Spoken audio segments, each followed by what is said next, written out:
Hello and welcome to lesson one on a topic that is social influence, and the first unit that we're going to look at in lesson one is what is conformity.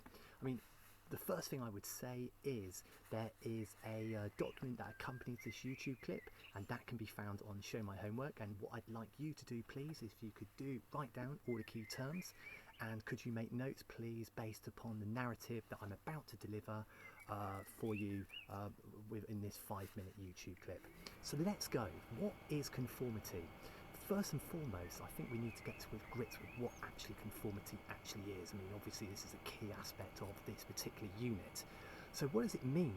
Social influence is used to describe how other people can affect our opinion, feelings and action. Conformity is just one type of social influence. And when we think or act those around us, act like those around us, sometimes we are aware that we are conforming. You know, for example, we might engage in an activity which we wouldn't otherwise do, but due to the people around us, we will therefore kind of change, adjust our behaviour. And it is this which is which we know as conformity. We don't necessarily realise just how much we change what we think or do or say based upon those people around us. And there is regarded to be a magic number. If, for example, 3 or more people have a particular viewpoint or behave in a certain way, we are that is when peer pressure becomes very acute, and we are likely to perhaps succumb to those around us. Now, there were 2 psychologists in 1955 called Deutsch and Gerard. Now, they came up with 2 things. As a person, a fully functioning agent or member of society, we always want to be right, and these are the reasons why. They were starting to look at why we conform. We want to be right, or we want to be liked. Okay, when we are unfamiliar with the situation, such as perhaps our first day at a new school, or surrounded by people we think perhaps have superior knowledge to us, we see what they are doing, and we assume what they are doing is right. So we want to conform, we want to perhaps fit in.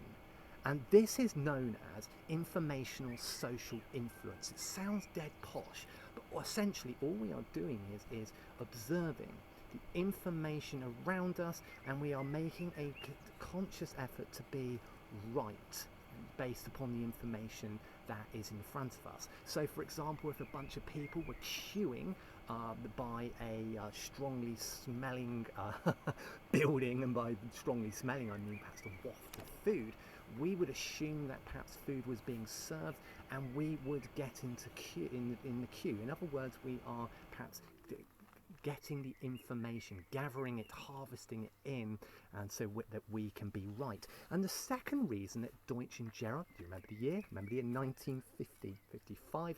The second reason that Deutsch and Gerard said that actually we conform, and that is because we want to be not just right, but we want to be liked by others.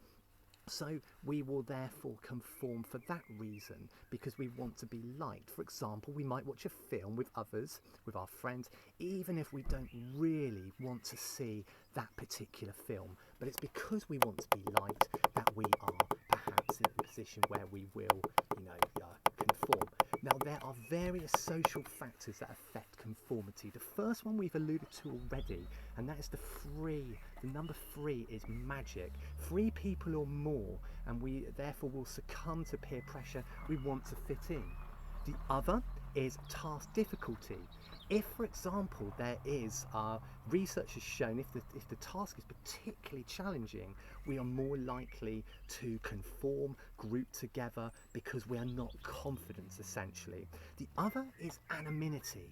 If we, for example, if we perhaps would face ridicule from others when we perhaps when they might hear our viewpoint, we're less likely to step out of line. We're more likely to conform.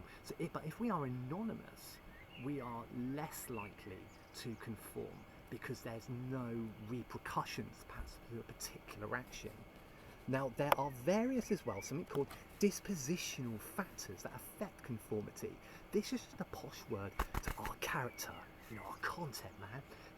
The first is personality, as we've said. So one dispositional factor is personality. If we have low self-esteem, if we have low status in a group, if we have low IQ, we are more likely to conform, subsequently perhaps lean on others. The second dispositional factor that affects conformity is expertise. We are more likely to go against the grain if we are confident, and if we know something, then we're less likely to conform if we're confident of the subject matter, for example. Okay guys, as said, could you please make the keynotes based upon this YouTube clip, and of course look at the look at the textbook pages. It's 104 and 105. Good luck guys, all the very best.